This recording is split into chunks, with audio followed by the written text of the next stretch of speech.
Hey guys, how are you? Happy Monday night. Welcome to Snapdown Wrestling. I'm your host, Tommy Lynch. Tonight we have a great show for you on the Fans Only Sports Network. Snapdown Wrestling powered by Fans Only Sports Network. Tonight our showrunner is Nick LeBlanc. Thank you, Nick, for being with us tonight. And tonight we have some great guests. It's been a crazy week. Past couple of weekends have been absolutely crazy with the Reno World Championships happening 2 weeks ago, or I should say last weekend, and this past weekend having the NHSCA National Championship, the High School National Championship. So a lot of wrestling going on, and even more wrestling going on today, because guess what, everybody? The long anticipated wait is over. Wrestling has been approved. We are practicing at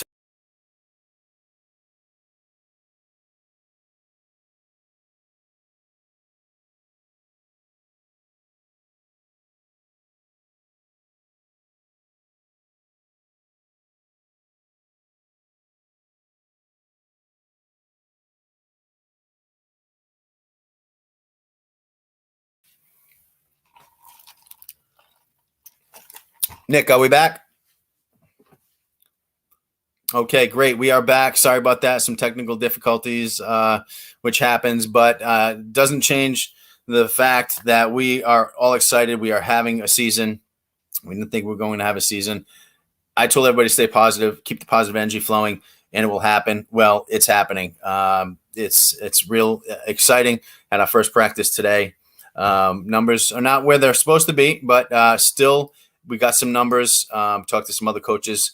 Their numbers are good, but we're competing with baseball and lacrosse. Tonight, our guests are amazing. We have Nick Fine with us from Bishop Hendricken. He's a senior from Bishop Hendricken and just won the national championship over the weekend. And we also have Gabe Boysu with us tonight, who placed third over the weekend in the national championship, and previous weekend won the Reno World Championship. So world champion Gabe Boysu and national champion Nick Fine, just absolutely amazing. We also have their coaches with us. We have Kevin Hennessy, head coach from Bishop Hendricken, and we also have Serge Boysu with us tonight. So it's going to be a great show. With that being said, Kevin, let's pull him out of the lounge, get him right up and going out of the box. Kevin, how you doing, Coach? I'm doing well today. How are you? I'm doing fabulous, absolutely fabulous. Not as fabulous as I was doing last week, because last week I was actually in fabulous Las Vegas, Nevada on my spring break, which was well-deserved. And while you guys were in sleet and snow, I was in a pool at the Golden Nugget swimming in 90-degree weather. So, but this week, just as excited, just as happy, because we have a wrestling season going. And there are some guidelines and restrictions. When I say some, I do mean 4 pages of new changes and restrictions and guidelines and things that have to be adhered to, which is fine. We don't mind that. We're having a season. But, Coach, before we get into the good of what was going on this past weekend and the weekend before, let's talk about this season up and coming and what your thoughts are on it. Yeah, so I'm excited that there is a season. We were all nervous that there wasn't going to be a season, but we lucked out. It's not exactly what we want, but it's something that the kids definitely need. They need a little bit of closure. It wouldn't have been fair if they didn't get it. Some of the rules that the RIL put out are unrealistic, but I think we can make everything work. And we're going to have a shortened 9-week season. And if we're lucky, potentially we have a state tournament at the end. You mentioned numbers. We're definitely not going to have the numbers that we usually have, just due to the fact we're competing with other sports. But that being said, the kids that do get to wrestle, good for them. And I'm going to do my best job to make it enjoyable for them so they have a memory. Right. And you always do a great job in that respect, and also in, coaching and making sure that it gets done. And, you guys have a great season, multi-time state championship coach, New England championship coach, Kevin Hennessy, just above and beyond for your wrestlers. And this season is going to be no different because we're all in the same boat. We have to wrestle with masks on, which other states didn't have to. And, as you saw in the NCAA Division I National Championship, the wrestlers were not wearing masks. The refs and the coaches were wearing masks, and that's understandable.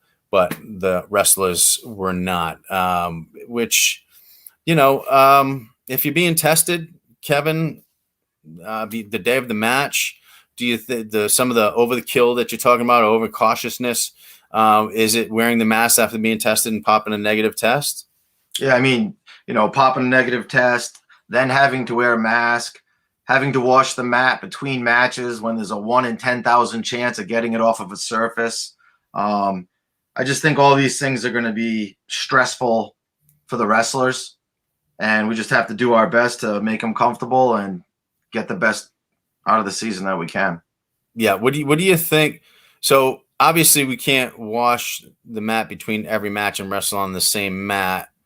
Or, what are some of your suggestions? I'm thinking like wet mop on the mat one way, and then a dry mop right behind it would really be the only way to do that. I think what their recommendation is that we have 2 mats right during the try, so they can wash one, wrestle on the other, and then swap.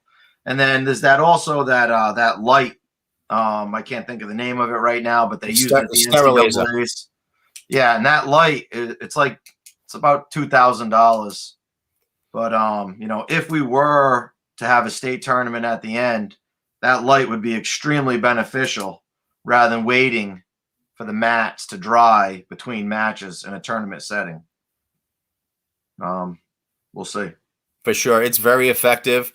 In fact, they did use that system to clean the mats between matches at the college NCAA Division I National Championship. And do you have the numbers on that, Kevin, on how that went? I'm not sure. I don't know the exact number, so I don't want to, misspeak. But I know that there were thousands of tests for the wrestlers.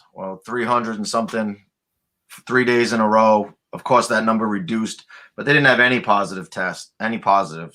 And I think that laser that they were using was the Steri laser. Yeah. Which is a sport mat sterilizer. And, hopefully either the Interscholastic League or our association can maybe get them just to help us get through this season. Right. And I believe they partnered with a big company today. I don't know if it was Cliff Keen but one of the big wrestling companies just did a partnership with that sterilizer. So very effective, tested multiple times, a proven system, and something that I know I'm implementing at Cranston West. That's already going to happen. There's without a doubt. If the AD gets it, that's great. And if not, it's something that I'm going to have to get anyway, because I, like you, think that that's going to be an issue with waiting between matches to have that mat dry, because let's face it, not every match goes 6 minutes. Some matches go 15, 20 seconds. Then what do you do? Then you just sit around and wait. But with the light system, it's going to speed things up immensely. So what'd you look like today, Kevin, over at Hendricken? Today, we didn't practice today because we got the okay on Thursday. Yeah. We didn't quite have enough time to put our plans in place. We had a meeting. We're going to start practicing tomorrow. And, but it looks like numbers are down, but we're going to do the best we can to get as many guys in the room and go from there. We can only do what we can do this year. So, yeah, basically we moved mats today.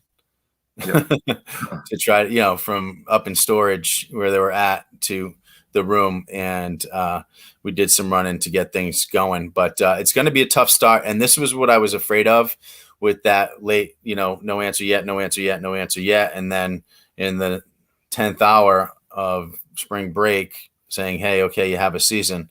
I just wish we had a little more time like you, but it is what it is. Everybody's in the same boat. Right. And, you know, I mean, our schedules aren't even finalized.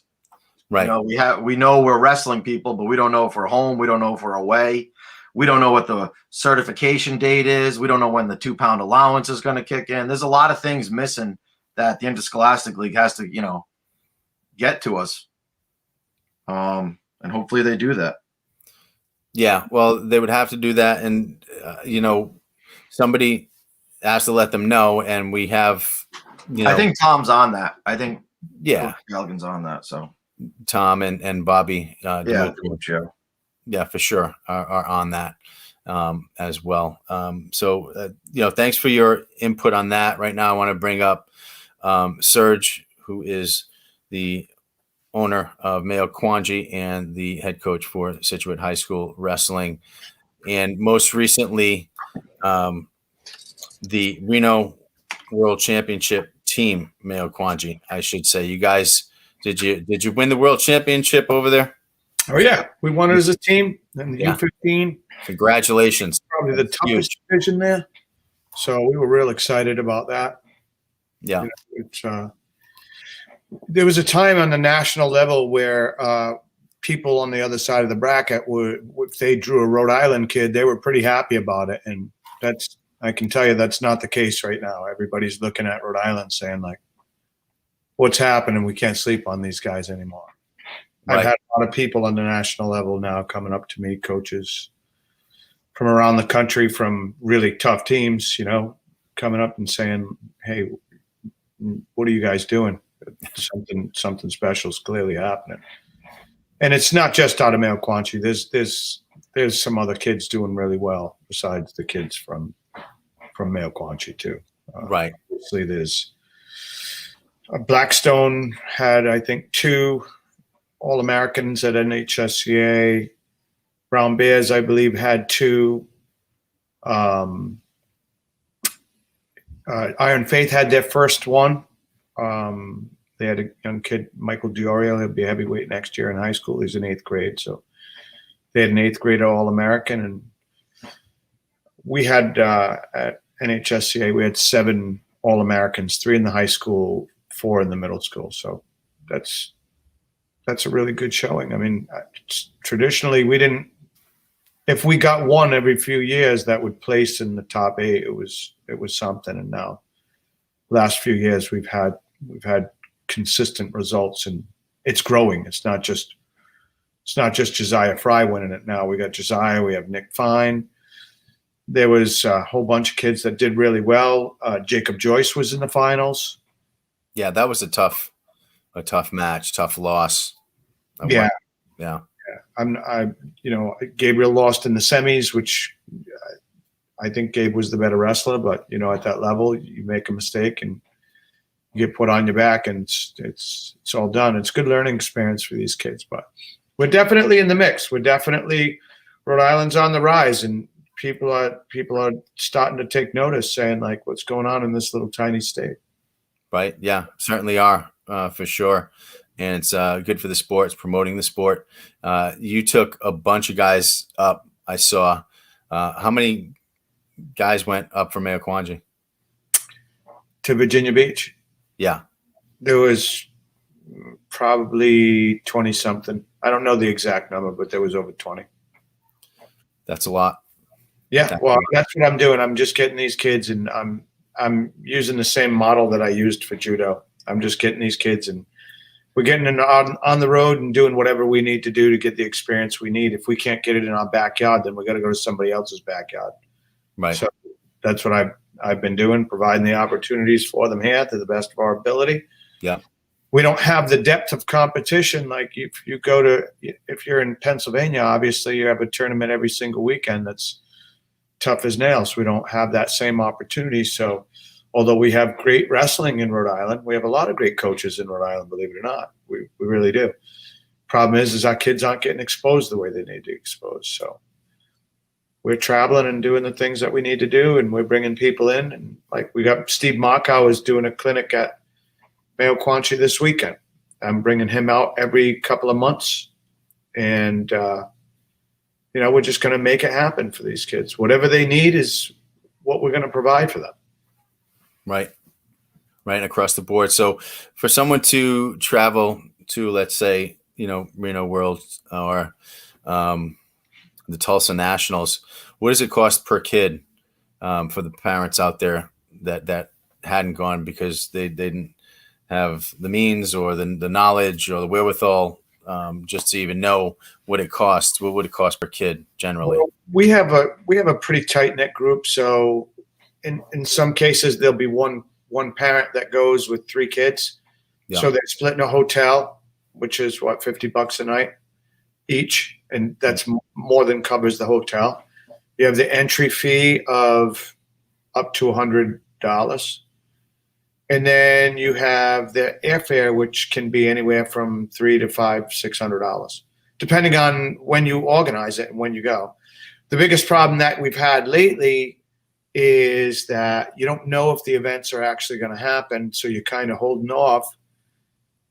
Right now, I have more banked flyer miles than I know what to do with because all the events got shut down, and then you're sitting there with mileage points that you're probably never going to use. So we've been holding off a little bit to buy the tickets because we don't want to be in that situation. But it's getting a lot better now. So we know that we're going to certain tournaments and throughout the year, and we can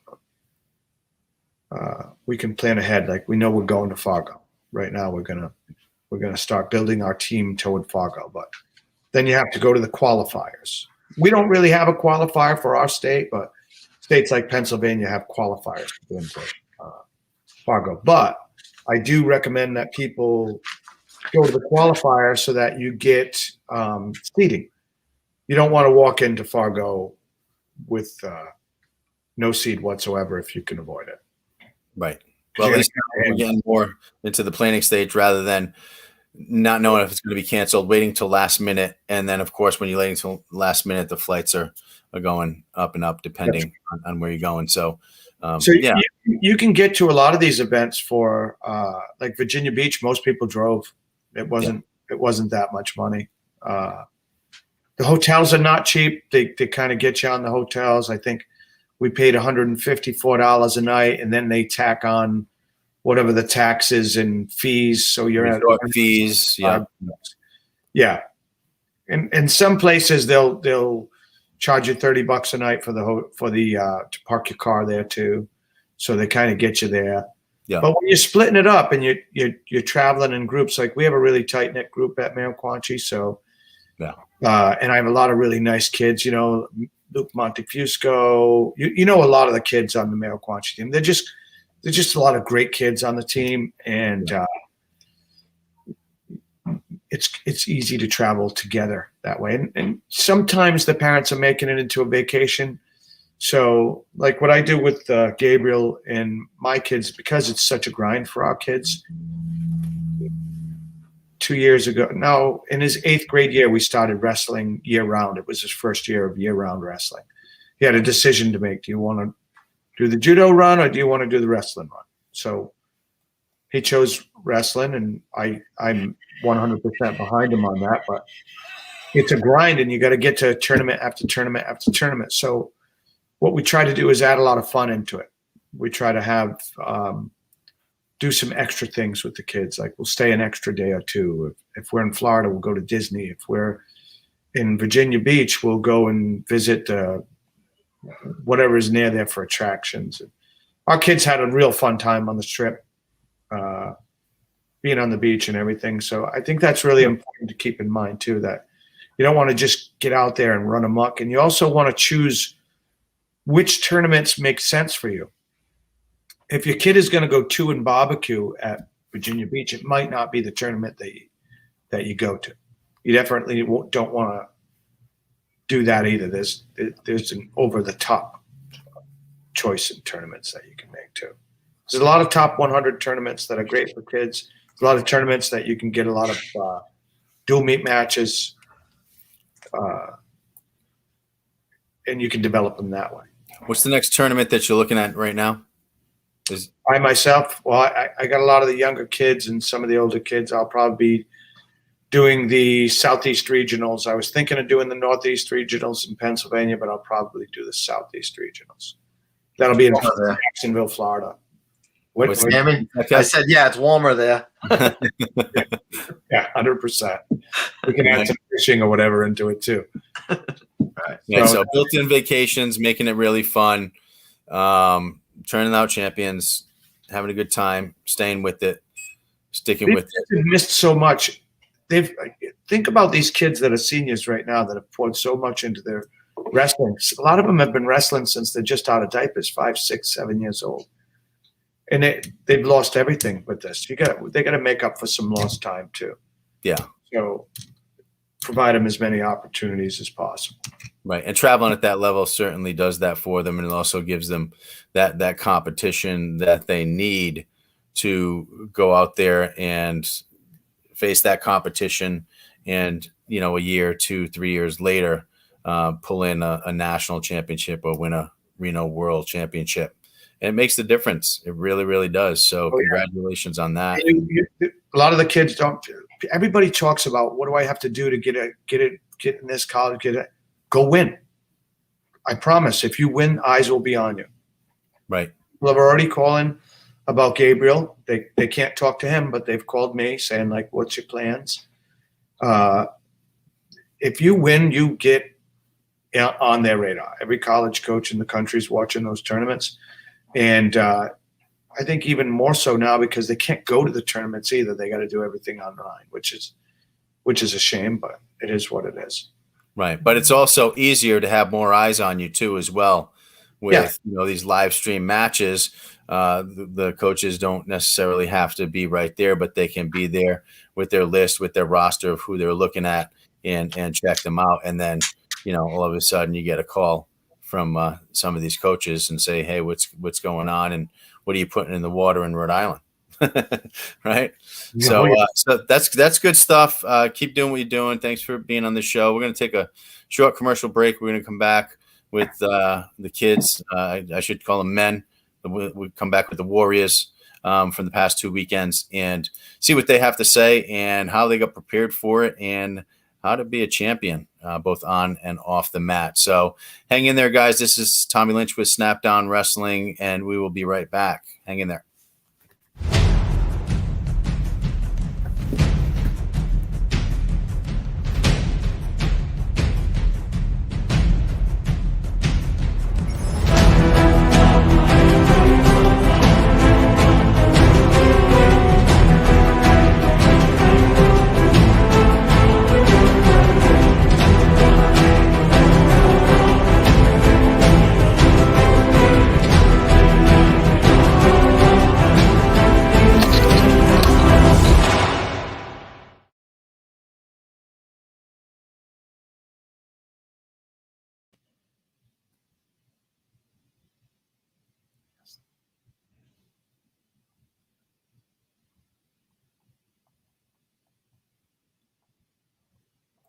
Okay. Are we back? Nick, are we back? All right, good. We're back. Is this thing on? Thanks for tuning in. This is Tommy Lynch with Snapdown Wrestling, powered by Fans Only Sports Network. And we're here with Coach Kevin Hennessy and Coach Serge Boistu. And we're going to be bringing up Serge's son, actually, who we saw him on here not too long ago. He was a Tulsa national finalist. We watched that match. It was a very close match against the two-time World Team All-Star member, and could have went either way. So this kid is a freshman and is wrestling on an amazing level for his age. He was in 2020. He was second place in Reno Worlds, but in 2021, Reno World Champion. Bring in freshman at Situate High School, Gabriel Boisu. Gabriel, how are you? I'm doing good. How are you? I'm doing great. Fabulous. Thank you. Love the gamer's chair. Thank you. Congratulations on winning the Reno Worlds. Amazing performance, amazing road to the finals, and even a more amazing finals match. The focus, the balance, the confidence, the toughness. You got it all. The strength, the speed, the technique. You're a freshman. You have big things ahead of you, and all we can say is just keep that going, keep that drive going, and you're just an all around class act. Talking to you last time, just the way you carry yourself is just absolutely amazing. So, leading up to the Worlds, what was it looking like for you, training wise and eating, mental focus, balancing school? Were you distance learning? Were you going in person? Were you hybrid? I just want to, see what exactly were you doing prior to that and what led up to it. Well, it's been like a very strict schedule. We've been doing tournaments every weekend. So it kind of keeps you in the focus of things, eating healthy and all that stuff, making weight. So yeah, eating healthy, and you kind of have to keep going with that no matter what. It's important even if you're not wrestling, but since we've been doing this for a while, week after week, it's starting to get used to it, and it really helps all around. I've been doing like only distance learning school. It's actually, I feel like it's easier for me as an athlete because it's less time. I get more sleep, obviously. There's like less time that I have like on the school bus, so I get more time to train. I can leave my house earlier, get home later, work out more, and there's a lot less stuff to worry about. All around. Right. So right now, is it just the wrestling? Are you doing any lifting along with that, or is it just wrestling strength training? We have been starting strength training. Not close to the tournaments, right before them, but when we have time in between, we have been doing a lot of strength training every day for about we strength train cyclically. So he won't do heavy lifting, and before a tournament 4 days out, he's not lifting at least 4 days out from a tournament. But okay. So is it heavy lifting, or is it more reps focusing on the fast twitch fibers and the endurance end of it? He's doing more explosivity training than he is heavy lifting at this time. Now, he was talking about going up in weight. He's thinking about he might go up to 132 because 26 is getting a little bit hard for him to hold. But he understands that he needs to incorporate a little bit of heavy lifting into that to pack some meat on if he's going to do that. Right. So he's just got some decisions to make. And I think right now he's sticking at 26, but he's going to go out to Fargo and do 32. He hasn't really, you haven't decided, have you, Gabe, what you're doing? Not yet. But I don't have to tell him like go lift or anything like that. He'll do that. He does that stuff on his own. Okay. Yeah. That's the drive that I was talking about that you have to be a champion. And, you have that. Guys out there, you got to push yourselves. You got to push yourselves. You can't always rely on your coaches. The coaches are there to do it, but you got to take it upon yourself to take the initiative to go out there and push yourself to go above and beyond. If you want to have that edge that we talk about so often. All right. So Reno World Championship, you rode up there, getting to the finals. What's your thought process? You're in the semifinals. Take us through that right up to the finals. The way I see it, I like to take it one match at a time. The mindset I have is, which my dad teaches a lot of the wrestlers, like I just said, one match at a time, and don't worry about the guy that you're wrestling or whatever they won yesterday because they have to wrestle you today. So that stuff doesn't really have to affect you, and you just got to go out there and wrestle your match. So you don't really need to worry about what this person's accomplished. Right. Well, we have that finals match. I like to run that now for those of you that haven't seen it, some of you have, but a lot have not seen it. Let's see if we can't pull up that Gabriel finals match at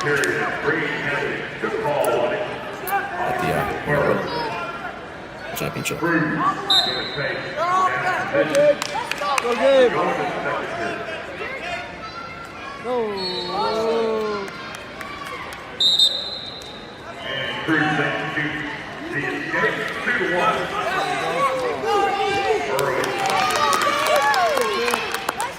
And great match when Roadhouse the rest of the second period. We had the third act when we 4-0 over Bolton and Bolton.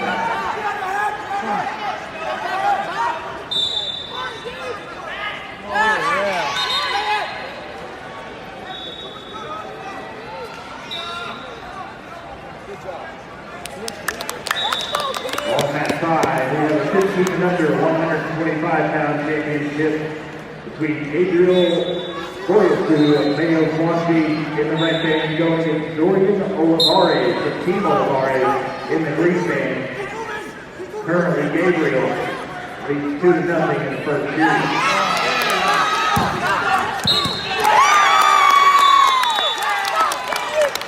And putting on the back is the man Adriel Boyescu, your 125-pound champion.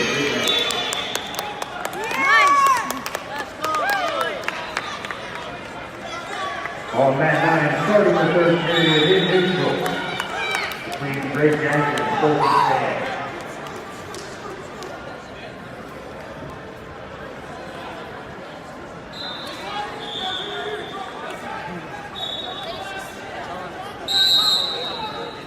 On mat 6, we have the 15 and under 157-pound championship between Martell.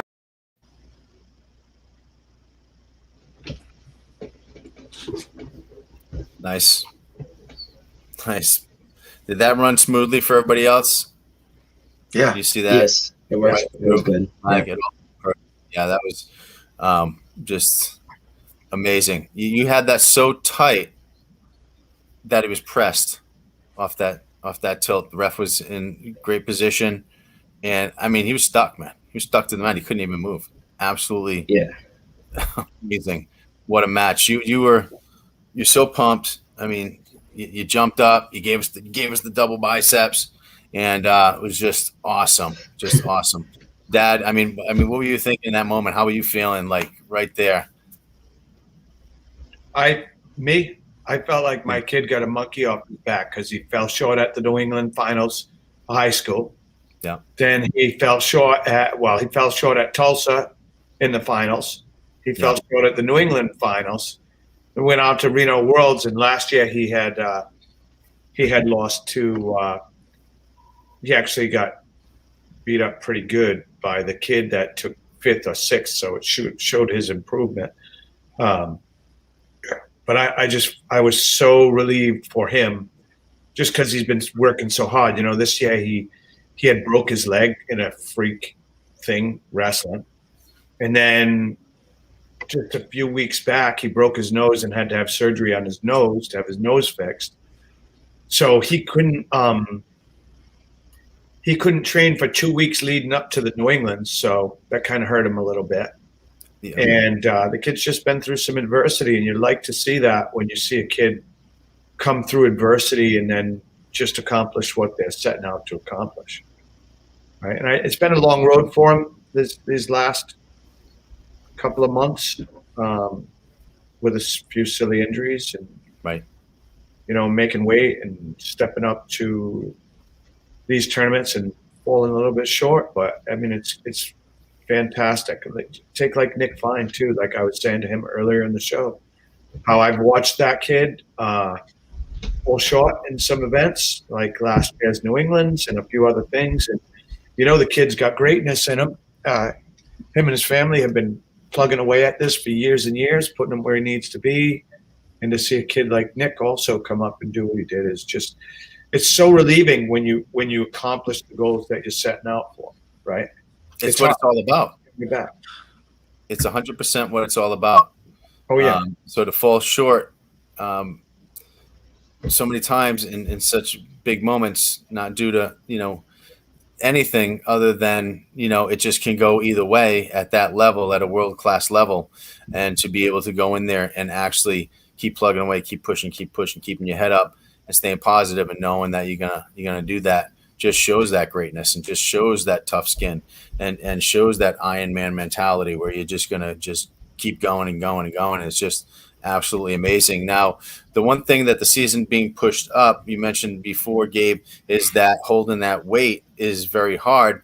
Had the season went off when it was supposed to on December 2nd, you probably would have been at the 126 because you're there, but keeping and being able to hold it is not only going to be tough for you, but I noticed that that's kind of the consensus throughout the league with all these other teams. So you're talking about going up to 132. Right. Yeah, I was thinking about that because it's because I've been going down to that weight class just for a little while, and so I was thinking about if I should start putting on a little more muscle mass, just to be able to, just so I can move up a weight class, like allow myself to eat a little more, all that stuff. And Yeah. be a little bit stronger because everybody knows weight cutting can definitely affect your wrestling. No matter, even if it's just a little bit, even if it's just a couple pounds. Yeah, absolutely. And Gabe, I've never been too you're big going to on be it. all right. I think you're going to be all right at 132, at 126. And in fact, pretty much whatever weight you're wrestling at, I think you're going to be all right. I think you're going to be able to push through it. And, my philosophy has always been build and just be stronger. So, cutting the weight, you've held it. It's getting hard for you. We got 9 weeks left. We don't know when that allowance is going to come into play, but it's how you feel. If you're feeling weaker and you're having trouble holding the weight, then by all means, go up. This was Gabriel's first year cutting any weight at all. He's always just going in flat weight. Whatever he weighed, that's where he'd wrestle. I encourage people to do that too. Yeah. Up until you're in high school, don't cut weight. You don't need it.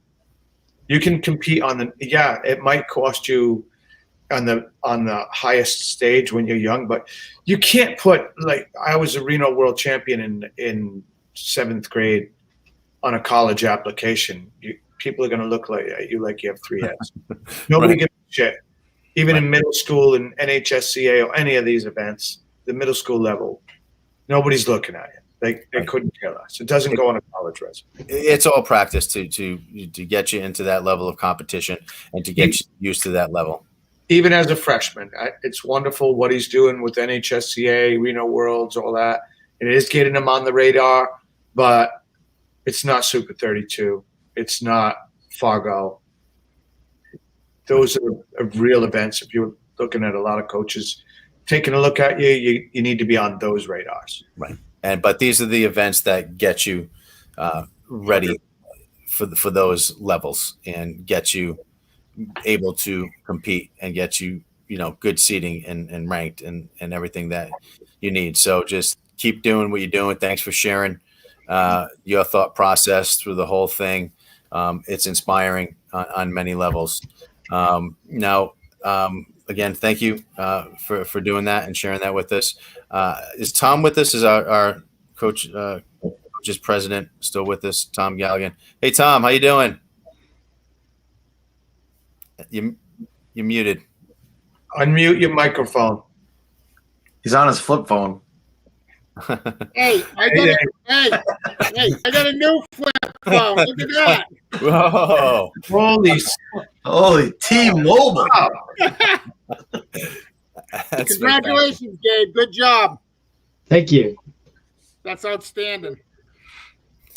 Now, Tom, today was the first day of practice. We're all very excited about it.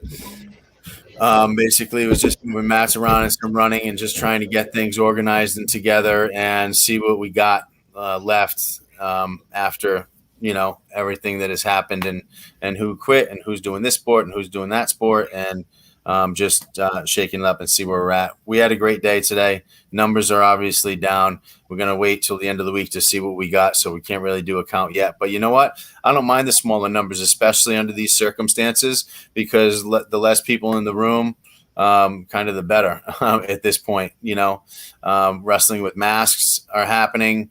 The social distancing is happening. What else is going on that people would need to know about? Well, I think Kevin covered quite a bit of it with the washing the mats and the masks and all that stuff. And I know we're all pretty frustrated over it. I think the tough part is people are making decisions who aren't really involved with the wrestling component of it. And they're just looking at the overall, I don't know, I guess attitude of people towards wrestling rather than understanding the sport itself. But I give the Scholastically a ton of credit because I think if it happened over the winter, it wouldn't have. And they've been pushing for us to be able to have a season for these kids.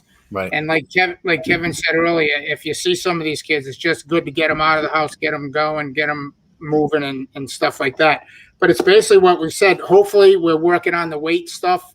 We can get this weight certification straightened out as far as, the 2-pound allowance and when we're going to cut all that off and everything else. So that's the next thing we're trying to really get a hold of. So hopefully we'll have that answer real soon.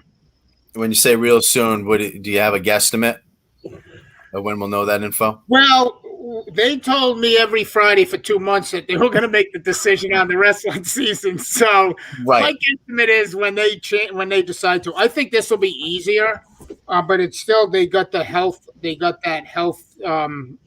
component to it. The doctors involved with it and stuff like that. But we've had a recommendation from the track wrestling guys what to do, and I brought it to them, and hopefully we'll get an answer on that soon, and we'll know what that is.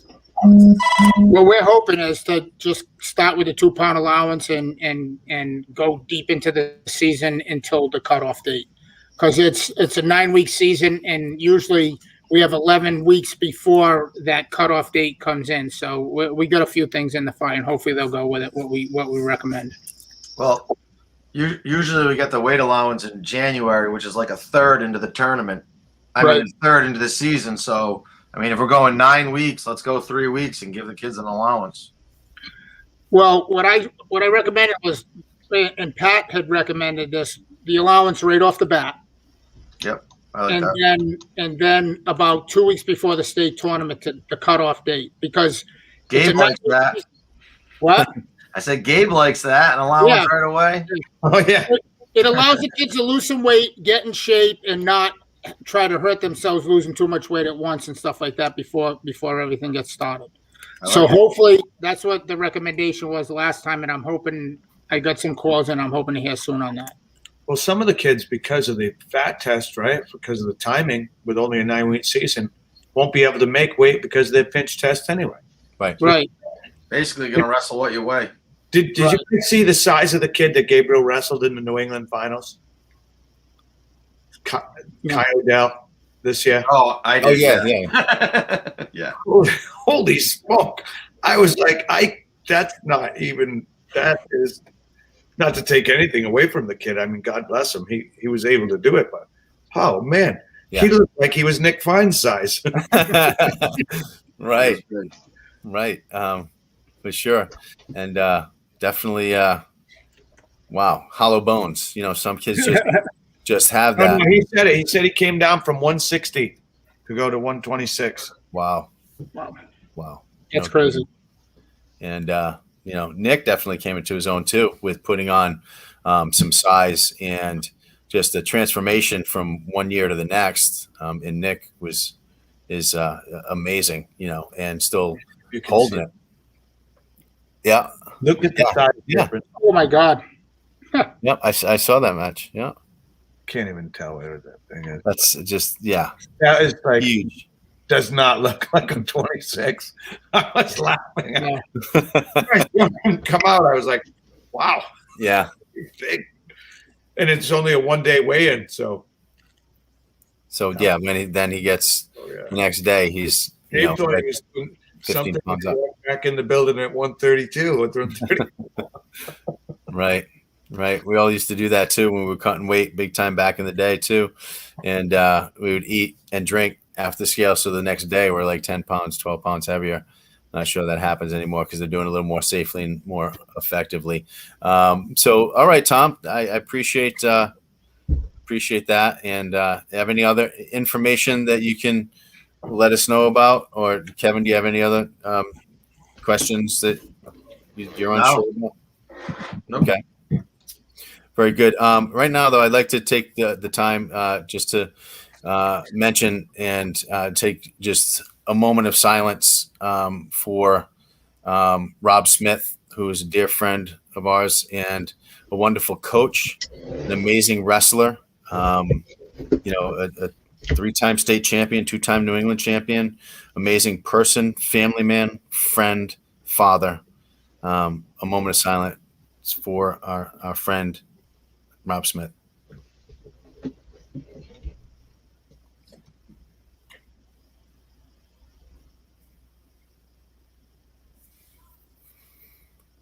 Thank you. He'll surely be missed.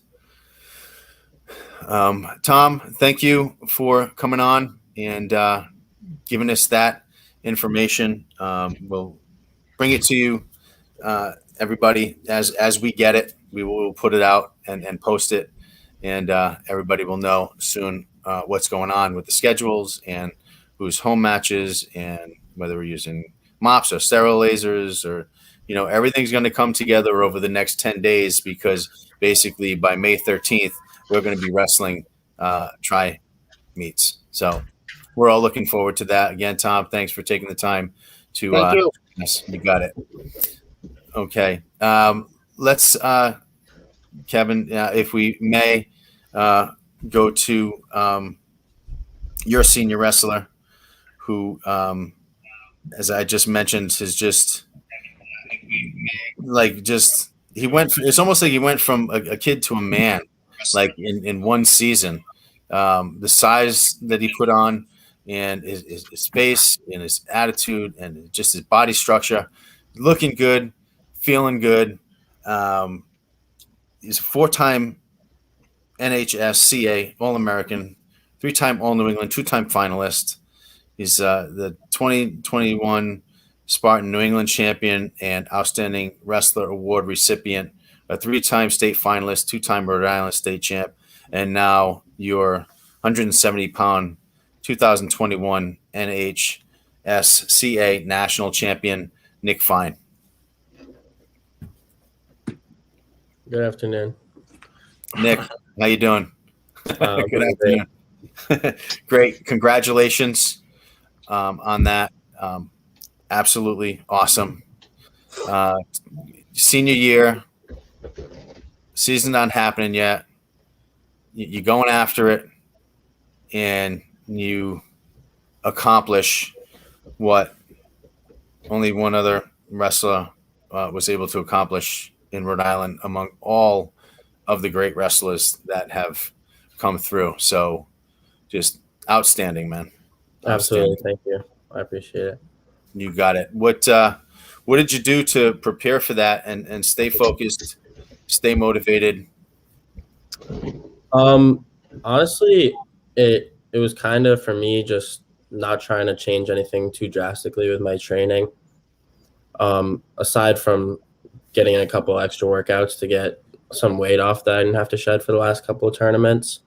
I really didn't prepare much differently, rather in the quantity of my workouts, but I definitely did up the intensity in a lot of my practices, but it wasn't even by choice. It was just my coaches and training partners just pushing me harder because I think they knew the potential I had in the upcoming tournament. So I thank them for that because that definitely got me in the right mindset as far as the confidence and intensity I would need. For sure.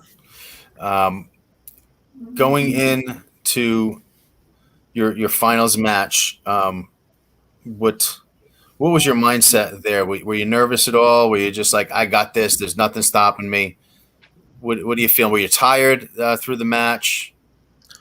Like the night before my finals match, it was, I'm kind of approach it pretty laid back. I'd say I got out of my semifinals probably like 8:00 at night, and my only focus was getting a nice dinner before I went to bed.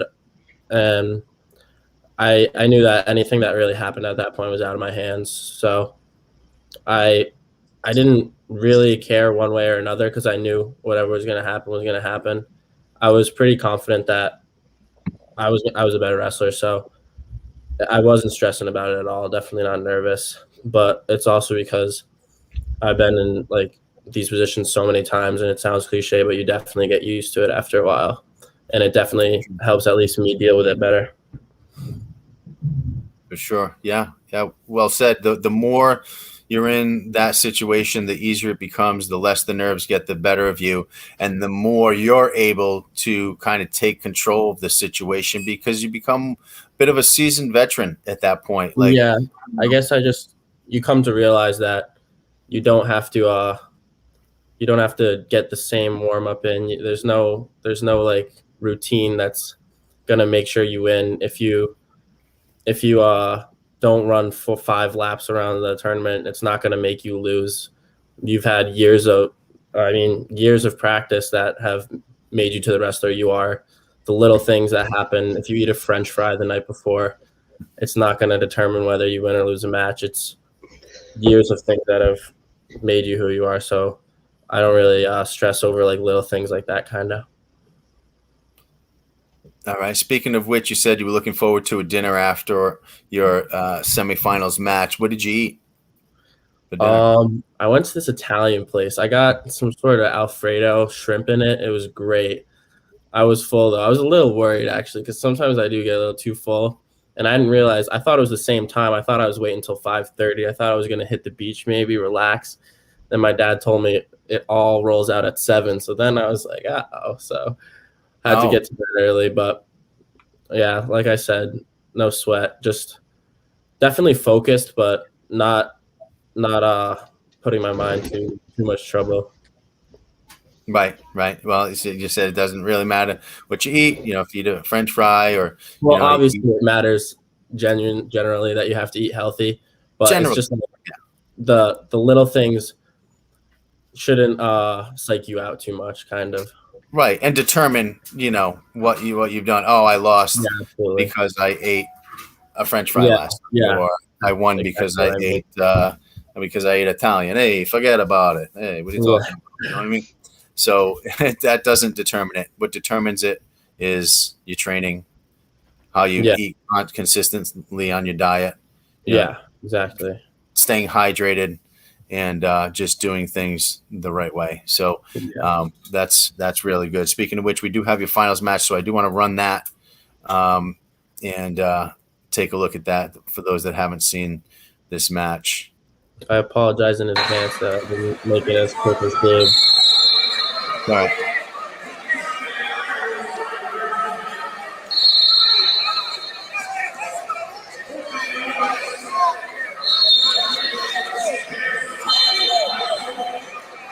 Hey, Nick, I didn't even ask you, but we do have your permission to run this, right? Absolutely. Great.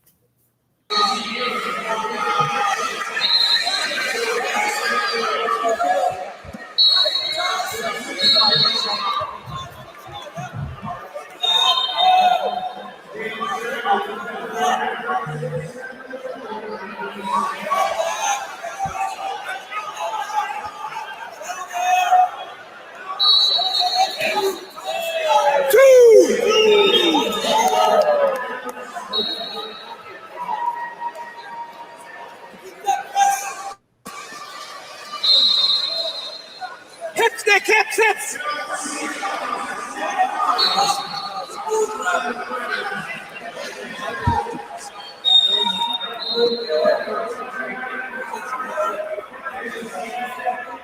What you doing on bottom?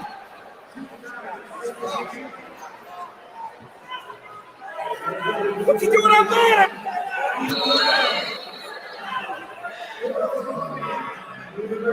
Work it. What you doing on bottom?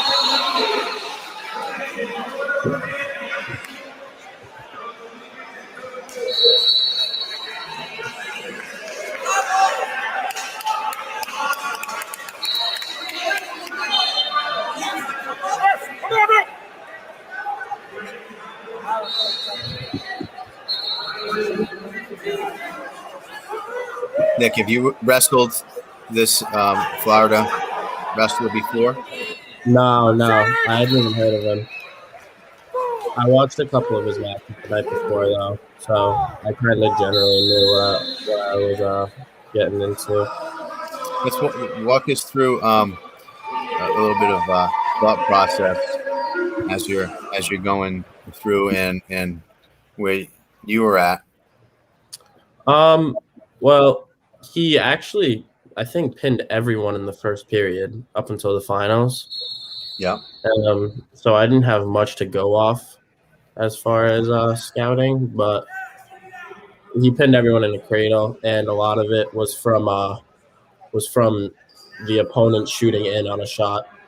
So, and that was kind of like straight leg Ben Askren stuff. So I knew that I wasn't going to stop shooting because shooting is what I do. But I knew as soon as I get in, I had to get his leg off the mat or at least turn my hips the other way so that he couldn't cradle me. But the biggest thing was getting his hips up and away. Yeah. Whichever way. That time I had to sit. But he caught my arm pretty good here, and I didn't want to get caught in like a Winn-Dixie type thing, so I kind of waited for a stalemate here. Right. The only other thing I think I noticed was a cross-face cradle on top. Other than that, I just wrestled it normal.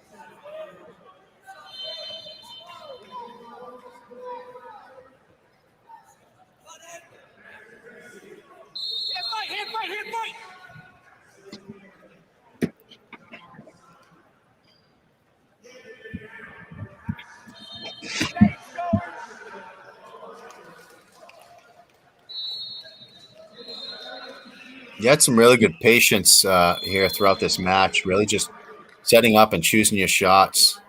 Yeah, honestly, you probably wouldn't have seen that patience out of me in many other situations. It was pretty hard, but I knew that it was the finals.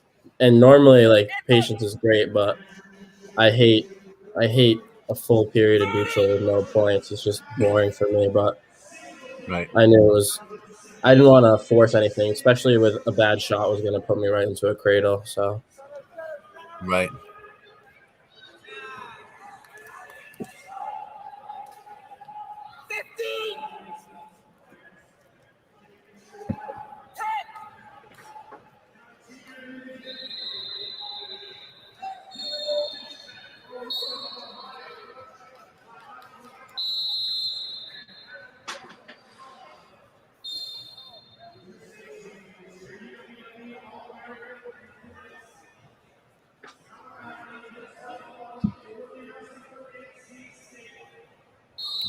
Okay, so it's your choice here. yeah, my coaches wanted me to go neutral because I think they saw that he was pretty good on top, but I knew I wanted to be up 3, so I chose bottom. I thought I could be pretty smart about it, and then I ended up getting pretty lucky here with the lock hand. He had that arm trapped up pretty good. Yeah, but honestly, that point didn't really change anything because it was 3-0, but I was still on bottom. Yeah. So the only way he was going to beat me is if he turned me, and that would still put him to overtime. So it was great on the scoreboard, but I don't think it really meant much. I still needed to get out. Right.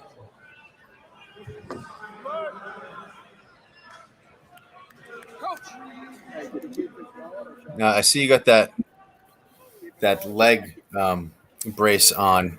Do you have an injury to your knee at this point, or? After the first day of wrestling, I felt great. I wrestled great. Nothing, but for some reason, I took off my shoes, and as I was walking to my car, I just had an excruciating pain at my kneecap, and I couldn't bend my leg. And before the second day, before my closing semis, I was like up all night. I couldn't sleep. I couldn't bend my leg. Wow. But I don't know. I took some Advil and I got it taped up well, and it's killing me now. But the adrenaline, I just couldn't feel it at all. So right. Yeah, especially it's cranking on it here. Yeah, it was fully functional, and it even got put in some weird positions, but it was fine. I'm sure in the next couple of days, I'll start to feel the effects of it. But it really was hurting me earlier. But then after that, it was as soon as like I would start warming up, the pain would go away. So I just wanted to keep a pad on it just in case in the middle of the match something and I had to like power through it, but I didn't end up having to. I would have been fine without it. Yeah.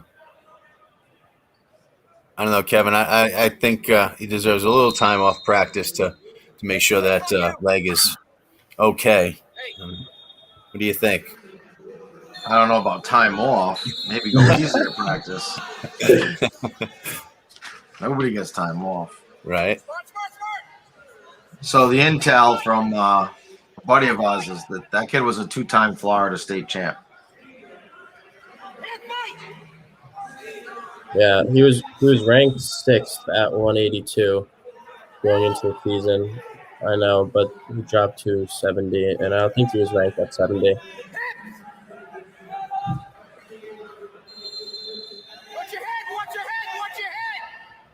Tough match. I mean, on this level, and I've seen you wrestle and been watching you wrestle for a few years now, and this is you know, breeze through kids. So for you to have this level of patience, your balance is phenomenal here. Someone's yelling all day long, meaning, you just stand up there all day long. The balance is incredible. Your patience is phenomenal, and man, hats off to you. Because, like I said, I mean, I've seen you wrestle. I think Nick's reaction right here tells it all. Like, in his mind, he might not say it, but he knew he was going to win. Yeah. I mean, he handled that, so well at the end. Like, just, okay, I'm a national champ. Yeah. What's next? Indeed. Well, what's next is the season, and what's next after that is Columbia. Congratulations on that as well, Nick. Columbia commit. Amazing school. You must be looking forward to that. It's kind of weird though, Kev, with these guys already being committed, and we haven't even had a season yet. Nick committed last season. Oh, you committed last season. Early commit. Yeah. Wow. Great choice, Columbia. Great school. We're lucky to have him. Oh, definitely. Outstanding wrestler, outstanding person, sportsmanship. I mean, everything across the board. And I remember watching your father wrestle at Cranston East. They wrestled on dirt then, didn't they? Yeah, in Trebelli's backyard. Right. But I used to go to the matches. There may be more truth to that than what people realize. For real. And I went to Cranston East, so I would of course go to all the East matches, and Greg was just always top competitor and tough wrestler, and obviously that's been passed down, and your dad is super proud, obviously, and congratulations again on being a national champion. I look forward to seeing you wrestle this season. Thank you. You're welcome. Thanks again for joining us. And Kev, thank you for staying up late. I know it's past your bedtime. Yeah, definitely past my bedtime, but thanks for having me. No, it's been fun. And Serge, always a pleasure. Thank you for sharing and for your insight. And Gabriel, thank you again for sharing your story and your training habits and what you do. And you guys are both champions and an inspiration to all of us, to the viewers, to the kids, to the guys coming up. As I looked up to a Greg Fine when I was, in 6th grade, watching him wrestle, the same thing's happening for you guys. So again, congratulations on being champions. Keep up the good work. And thank you everybody for tuning in to Snapdown Wrestling. We are here each and every Monday night at 9:10, and we are produced by Fans Only Sports Network, and we will be on 9 o'clock or 9:10 next Monday night. So please tune in. Thank you for your viewership and for all of your support. And we are all excited about the upcoming season. We are going to be showing some matches. Going to be some live streams. And coaches out there that are watching, I'm going to hit you up for some of your varsity accomplishments and their records and some of the information on them, so we can have fully commentated matches to where we're giving both wrestlers their just due. So when I ask for that, please send it along, and we're looking forward to a great season and live streaming all of the at least West matches, but it's also going to be open to other schools. Obviously there's going to be tri-meets, so there are going to be some great matches and some great live streams. So thank you again, everybody, for watching and tuning in to Snapdown Wrestling with Tommy Lynch, produced by Fans Only Sports Network and our showrunner, Nick LeBlanc. Thank you, guys. Be safe and have a great night. We'll see you soon. Good night.